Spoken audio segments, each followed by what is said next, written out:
Ladies and gentlemen, Raynard Teddy Bear Jackson was just here a moment ago. Just here a moment ago. I tell you, you can't make this any better than what it is. There you go. Raynard Teddy Bear Jackson, one of the most brilliant men in America, one of the most profound writers, and certainly a great friend.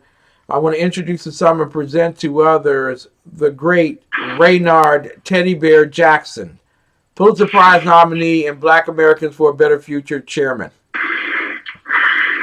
Good evening, sir. Mr. Chairman. As Madam Chairman, I'm fluid today. No, you're fluid. Oh, revolving on the sunshine.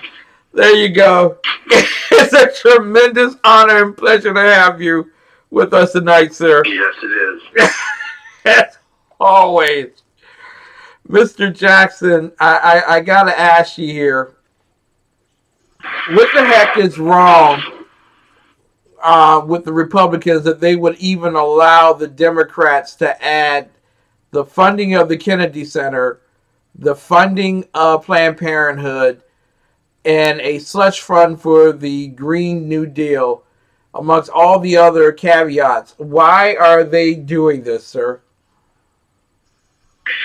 Hell, if I had to answer that, I'd be a billionaire. Your party has no backbone. Nancy Pelosi is making your people look like a bunch of fools. And I'm telling you, if the House allowed that to stay in that bill, every one of those Republicans should be replaced immediately. And I'm telling you, Ken, if Trump signs a bill with all that pork, I'm going to tell you right now, I'm not voting for him, period. It's time for your people to stand up and fight Pelosi and get all this pork spending out of this bill. Now, that is the intent, am I correct, for the president coming forth today and saying that he needs to open up America in 18 days? Do you expect that there actually will be a bill put to him by Thursday night? There will be some bill passed this week without question, but I'd much rather get no bill than the bill that's been floated around. I mean, I don't understand. We have the Senate and the White House, and you're going to let 1/3 of the government supersede 2/3 that we control. I don't get that. Exactly. Mitch McConnell was deeply upset that he didn't get the bill that he wanted on Sunday, even though he had pushed through that particular bill. And we had Stephen King on last week, who spoke about how they voted on a bill that they could not read. He's mad. And yet by this afternoon, they're talking about they are near on the 5-yard line. From the sources that you have, how close are they to actually getting a deal done? Nowhere near the 5-yard line, number one. And number two, close only counts in horseshoes, and I'm not horsing around about this. They're a long way from each other. And again, I think McConnell and Trump, they have the public on their side. So if they refuse to sign off on these bills, unless this bill should be a clean emergency authorization, meaning if it's not directly tied to the virus, it should not be in the bill. And if the McConnell and the White House cave in on that, they're toast. Trust me, they're toast. Exactly. Now, Yahoo,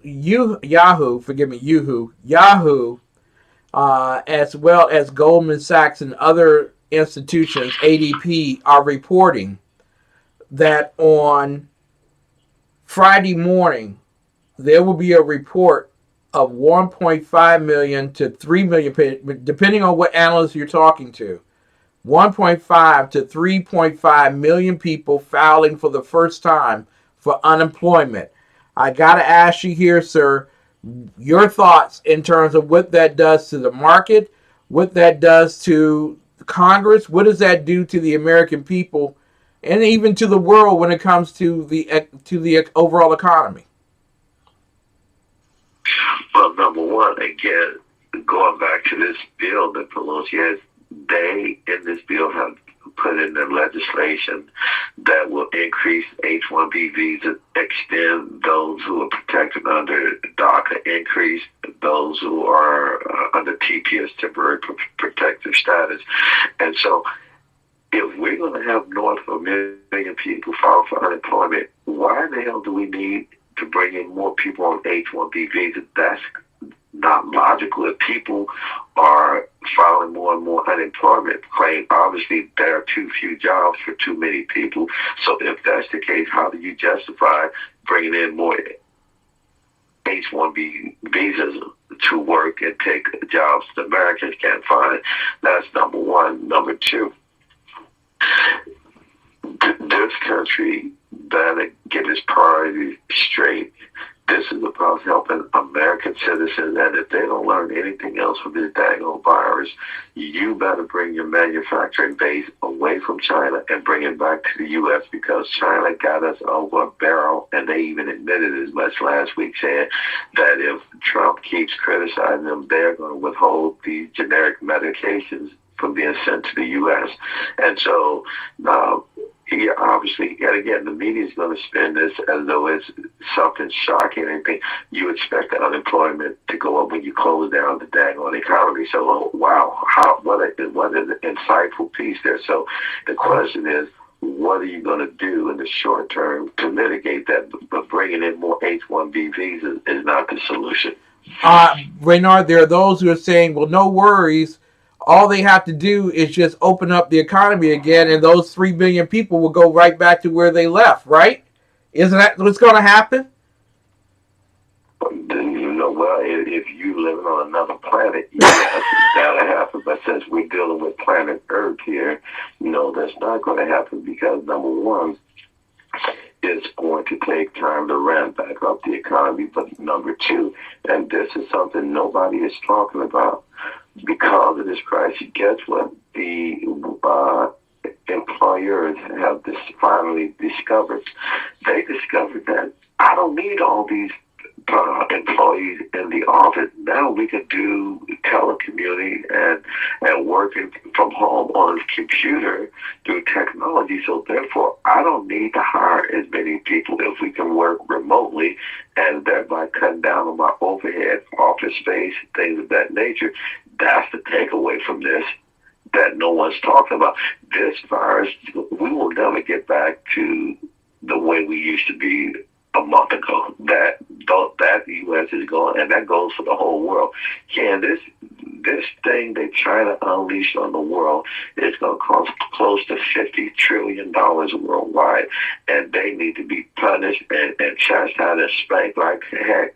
And for these American companies, Yahoo, Google, Facebook, Twitter, to constantly kiss Xi Jinping's butt at the expense of America's national security, they should be ashamed of themselves. Raynard, there are, and I want to go back to a key point because you and I talk about economics all the time. It's all about economics. It's the money, stupid.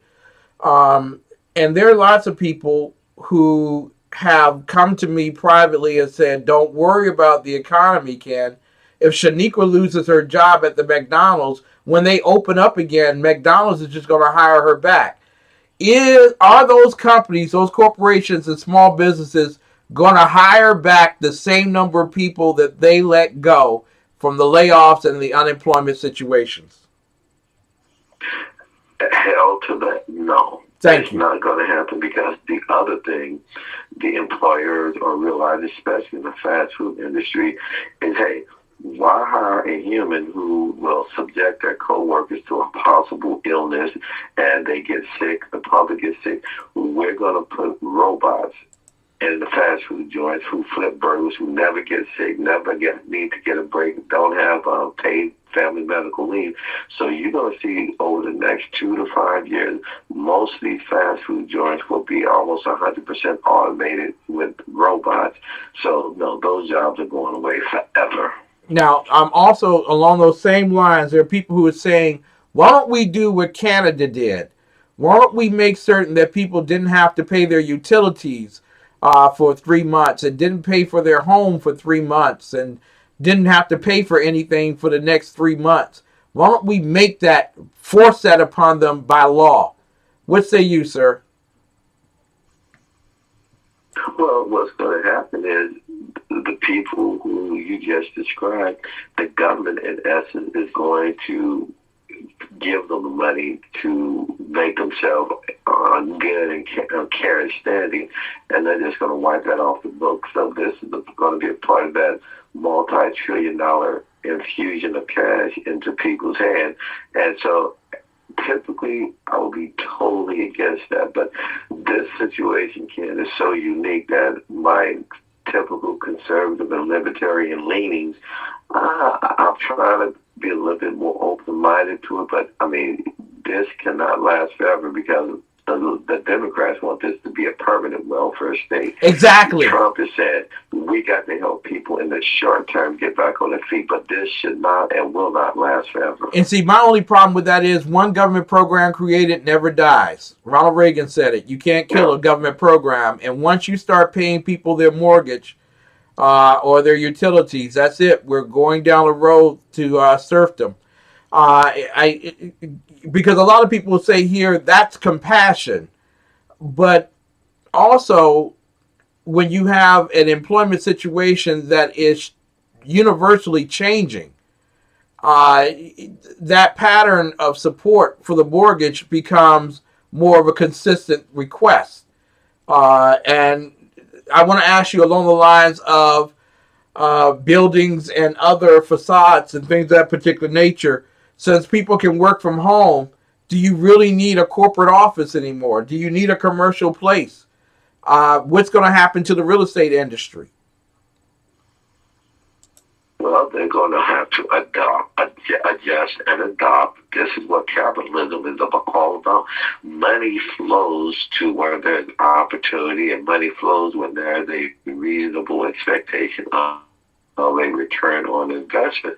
And so, just like people were asking, what's going to happen to the horses now that the cars are popular, and what's going to happen to the trains now that airplanes are popular? And guess what? Industry adjusts itself and adapts itself to the current reality where money will flow and return on investment will go. And so the real estate industry is going to have, for example, you talk about real estate, everyone keeps talking about the American dream is for everyone to own a home. No, millennials don't want a home because they don't want to stay stationary in one place for 20 and 30 years. They are very transigent and they like the freedom to move around. Therefore, they rent apartments. They're not interested in buying a house. And so the real estate market is going to have to adjust to these millennials. Ladies and gentlemen, I just got a report from Patrice Lancaster, a Ward 8 community activist, that they are about to riot at Hope Village. I want you all to know that I'm not Jeremiah, I'm not Isaiah, but I laid it out for you that people are becoming a bit testy, stuck at home, and losing their jobs. People are naturally going to be angry, and there are going to be retaliations and hostilities. I want to ask you here, sir, is Washington, D.C. and other cities ready for the report on Friday of 3.5 million people and the following week 13 million people being unemployed? What impact will that have on the rationale of people? Well, the liberals are going to continue to get more and more extreme. For example, you still hear the liberals talk about, in today's economy, raising minimum wage. Are you really that stuck on stupid? You're going to raise minimum wage in the middle of a downturn in the economy? That does not even make common sense, which I guess is why the liberals are espousing that, because common and sense have never been words associated with liberalism, but yet they're trying to push minimum wage increases.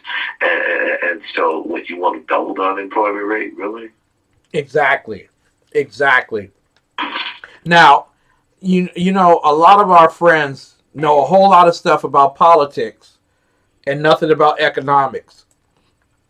But you, my friend, have put together a major event.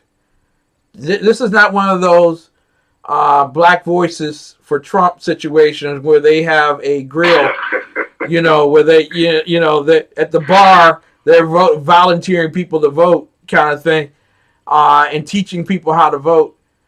Literally, you have put together one of the most magnanimous events on the record for urban Americans, probably in our history, coming up on April 30th. Can you tell us all about it?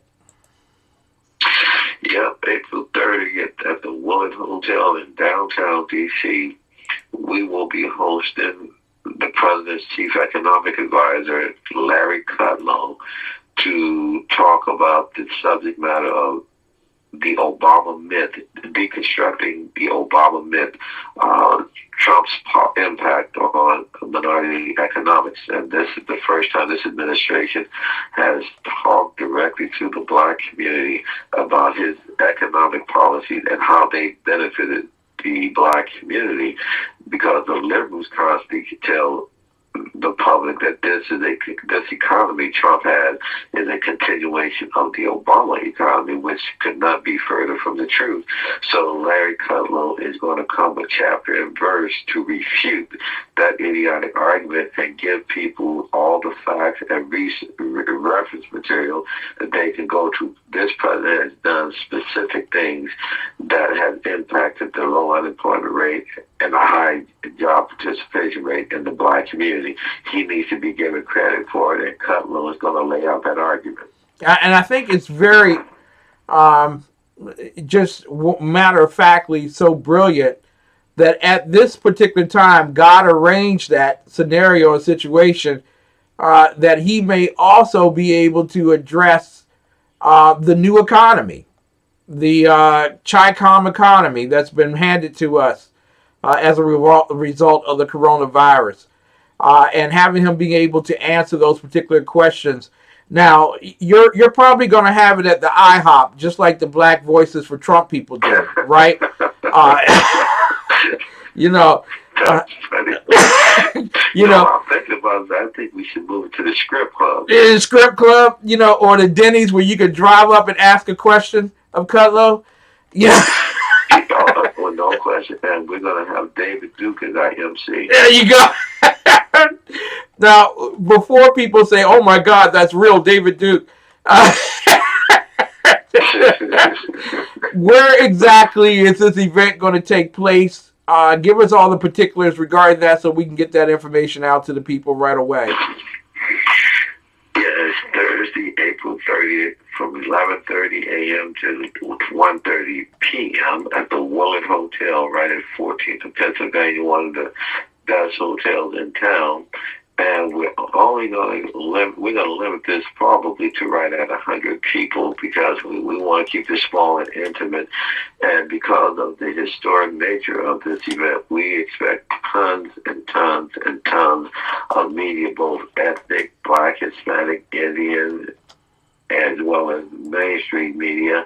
And so I've been getting a lot of interesting feedback about it, and people are excited about it. And so that's April 30th, 11:30 to 1:30.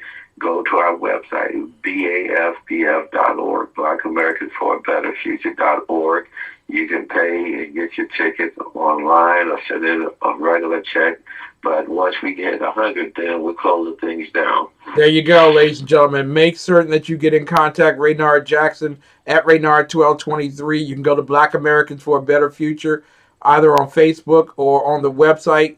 But we want to make certain that that place is filled, baby. That place should be filled, especially with... And don't come there looking for McDonald's applications. Don't do that. Okay? Please don't do that. That's not what this is for. This is not that type of event. Yeah. It's not a career fair. God bless you, man. We love you dearly. Thank you so much for always coming on Tuesday nights and making the deal really straight for people to understand. No question. I always enjoy doing your show, my friend. Thank you, man. God bless you. And this has been recorded, and we will have it available on our YouTube channels tomorrow afternoon. so that you'll be able to share the good news. Larry Kudlow talking to black people, and it's not those that are working behind the counter. There you go. So, ladies and gentlemen, we will be right back with more of the best. Hopefully, we'll get an update on the potential riot that's taking place in Southeast DC as well. Hang in there.